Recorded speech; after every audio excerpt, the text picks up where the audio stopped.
You look at the teams and you look for the gaps.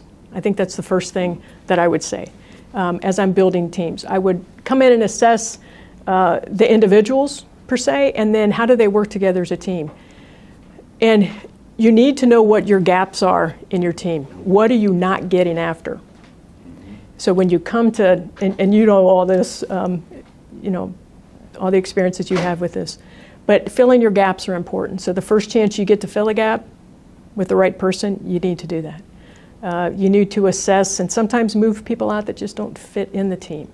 But you learn all about teams as you grow up. You learn all the supporting layers. When you become a 4-star, you have layers upon layers upon layers of teams and functions and administrative and mission and special mission and all these different things. And your responsibility as young officers to learn all about that and to as you go through your career, to build your character, to understand your weaknesses, understand how do you address your weaknesses, how do you try to avoid them, so that you can then help your team through that. But filling gaps, critical right off the bat.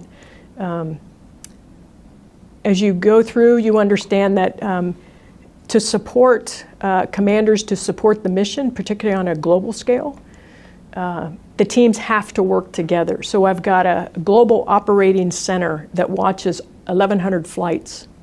There's 1,100 airplanes in Air Mobility Command.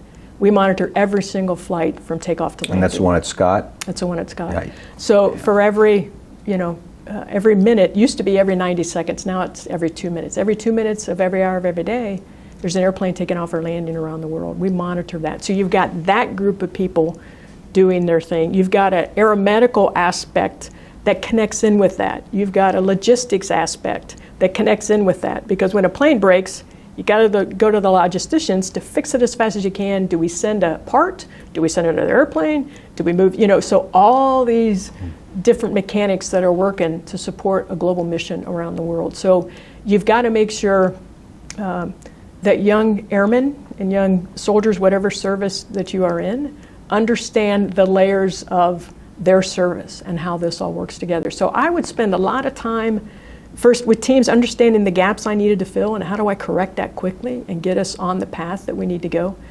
Then I would zero in on the members themselves. How are there gaps within them? Is their temperament such that they can't control their temper? Is their temperament such that they're more sanguine, they're more, hey, let's just get along to go along kind of thing.